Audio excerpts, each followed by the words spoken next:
ನಮಸ್ಕಾರ ಸ್ನೇಹಿತರೆ, ಜನವರಿ 20ರಿಂದ ಈ 3 ರಾಶಿಗೆ ಶನಿಯ ವಿಶೇಷ ಆಶೀರ್ವಾದ. ಮುಟ್ಟಿದ್ದೆಲ್ಲ ಚಿನ್ನ. ಹೌದು, ವೈದಿಕ ಜ್ಯೋತಿಷ್ಯದ ಪ್ರಕಾರ 27 ವರ್ಷಗಳ ನಂತರ ಶನಿಯು ತನ್ನದೇ ಆದ ನಕ್ಷತ್ರಪುಂಜ ಉತ್ತರ ಭಾದ್ರಪದವನ್ನು ಪ್ರವೇಶಿಸಲಿದ್ದು, ಇದು ಕೆಲವು ರಾಶಿಗಳಿಗೆ ಅದೃಷ್ಟವನ್ನು ತರಬಹುದು. ವೃತ್ತಿ ಮತ್ತು ವ್ಯವಹಾರದಲ್ಲಿ ಪ್ರಗತಿಯ ಅವಕಾಶಗಳನ್ನು ತರುತ್ತದೆ. ಆ ಲಕ್ಕಿಯ ರಾಶಿಗಳು ಯಾವುವೆಂದು ತಿಳಿಯೋಣ. ವೈದಿಕ ಜ್ಯೋತಿಷ್ಯದ ಪ್ರಕಾರ ಗ್ರಹಗಳು ನಿಯತಕಾಲಿಕವಾಗಿ ನಕ್ಷತ್ರಪುಂಜಗಳು ಮತ್ತು ರಾಶಿಚಕ್ರ ಚಿಹ್ನೆಗಳನ್ನು ಬದಲಿಸುತ್ತವೆ. ಇದು ಮಾನವನ ಜೀವನ ಮತ್ತು ಭೂಮಿಯ ಮೇಲೆ ಪರಿಣಾಮ ಬೀರುತ್ತದೆ. ಕರ್ಮದಾನಕಾರ ಮತ್ತು ನ್ಯಾಯಾಧೀಶನಾದ ಶನಿಯು ಜನವರಿ 20ರಂದು ತನ್ನದೇ ಆದ ನಕ್ಷತ್ರಪುಂಜವಾದ ಉತ್ತರ ಭಾದ್ರಪದವನ್ನು ಪ್ರವೇಶ ಮಾಡುತ್ತಾನೆ. ಶನಿ ಸ್ವತಃ ಈ ನಕ್ಷತ್ರಪುಂಜದ ಅಧಿಪತಿ. ಪರಿಣಾಮವಾಗಿ ಕೆಲವು ರಾಶಿಚಕ್ರ ಚಿಹ್ನೆಗಳ ಅದೃಷ್ಟವು ಪಡೆಯಬಹುದು. ಹೆಚ್ಚುವರಿಯಾಗಿ ಹೊಸ ಉದ್ಯೋಗದ ಜೊತೆಗೆ ಅಪಾರ ಆರ್ಥಿಕ ಲಾಭದ ಸಾಧ್ಯತೆಗಳಿವೆ.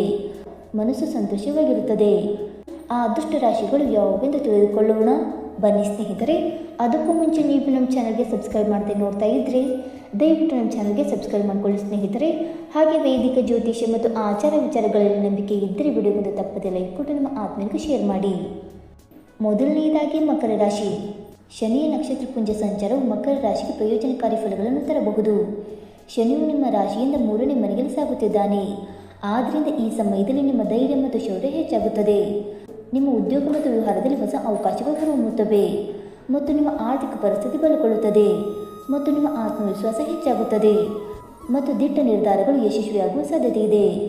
ಈ ಸಮಯದಲ್ಲಿ ನೀವು ವಿದೇಶದಿಂದ ಪ್ರಯೋಜನಗಳನ್ನು ಪಡೆಯಬಹುದು. ನಿಮ್ಮ ಸಹೋದರ ಸಹೋದರರಿಂದಲೂ ಬೆಂಬಲವನ್ನು ಪಡೆಯುತ್ತೀರಿ. ಎರಡನೆಯದಾಗಿ ಕಟಕ ರಾಶಿ. ಶನಿಯ ನಕ್ಷತ್ರಪುಂಜದ ಸಂಚಾರವು ಕಟಕ ರಾಶಿಯವರಿಗೆ ಸಕಾರಾತ್ಮಕ ಬದಲಾವಣೆಗಳನ್ನು ತರಲಿದೆ. ಶನಿಯು ನಿಮ್ಮ ರಾಶಿಯಿಂದ ಅದೃಷ್ಟದ ಮನೆಗೆ ಸಾಗುತ್ತಿರುವುದರಿಂದ ಈ ಸಮಯದಲ್ಲಿ ನಿಮಗೆ ಅದೃಷ್ಟ ಅನುಕೂಲಕರವಾಗಿರುತ್ತದೆ. ನೀವು ದೇಶ ಅಥವಾ ವಿದೇಶಗಳಲ್ಲಿಯೂ ಪ್ರಯಾಣಿಸಬಹುದು. ಈ ಸಮಯದಲ್ಲಿ ನೀವು ಧಾರ್ಮಿಕ ಅಥವಾ ಶುಭ ಕಾರ್ಯಕ್ರಮದಲ್ಲಿ ಭಾಗವಹಿಸಬಹುದು. ಸ್ಥಿರತೆ ಮತ್ತು ಸಕಾರಾತ್ಮಕತೆ ನಿಮ್ಮ ಜೀವನದಲ್ಲಿ ಬರುತ್ತದೆ.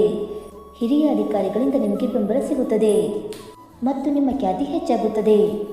ಭವಿಷ್ಯದ ಯೋಜನೆಗಳ ಬಗ್ಗೆ ಸ್ಪಷ್ಟತೆಯು ಹೊರಹೊಮ್ಮುತ್ತದೆ ಮತ್ತು ನಿಮ್ಮ ಆತ್ಮವಿಶ್ವಾಸ ಬಲಗೊಳ್ಳುತ್ತದೆ. ಈ ಸಮಯದಲ್ಲಿ ವಿದ್ಯಾರ್ಥಿಗಳು ಪರೀಕ್ಷೆಗಳಲ್ಲಿ ಉತ್ತಮ ಅಂಕಗಳನ್ನು ಗಳಿಸಬಹುದು.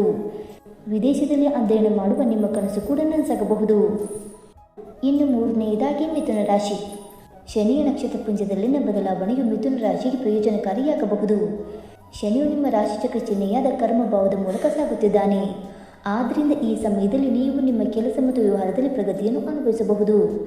ಉದ್ಯೋಗದಲ್ಲಿರುವವರು ಬಡ್ತಿ ಅಥವಾ ವ್ಯವಹಾರ ಬೆಳವಣಿಗೆ ಪಡೆಯಬಹುದು ಮತ್ತು ಉದ್ಯೋಗವನ್ನು ಹುಡುಕುತ್ತಿರುವವರು ಒಳ್ಳೆಯ ಸುದ್ದಿಯನ್ನು ಪಡೆಯಬಹುದು.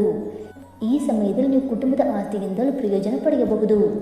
ನಿಮ್ಮ ತಂದೆಯೊಂದಿಗಿನ ನಿಮ್ಮ ಸಂಬಂಧವು ಉತ್ತಮವಾಗಿರುತ್ತದೆ. ನಿಮ್ಮ ವ್ಯವಹಾರವು ತೈಲ, ಖನಿಜಗಳು, ಪೆಟ್ರೋಲ್ ಮತ್ತು ಕಪ್ಪು ವಸ್ತುಗಳಿಗೆ ಸಂಬಂಧಿಸಿದಲ್ಲಿ ನೀವು ಉತ್ತಮ ಲಾಭವನ್ನು ನೋಡಬಹುದು. ಸ್ನೇಹಿತರೆ, ಈ ಮಾಹಿತಿ ನಿಮಗೆ ಇಷ್ಟವಾಯಿತಾ? ಇಷ್ಟವಾಗಿದ್ದರೆ ವಿಡಿಯೋಗೊಂದು ಲೈಕ್ ಮಾಡಿ, ಶೇರ್ ಮಾಡಿ. ಹಾಗೆ ನಿಮ್ಮ ಅನಿಸಿಕೆ ಮತ್ತು ಅಭಿಪ್ರಾಯವನ್ನು ತಪ್ಪದೆ ಕಮೆಂಟ್ ಮೂಲಕ ತಿಳಿಸಿ ಸ್ನೇಹಿತರೆ. ವಿಡಿಯೋ ನೋಡಿದ್ದಕ್ಕಾಗಿ ಧನ್ಯವಾದಗಳು. Thank you so much.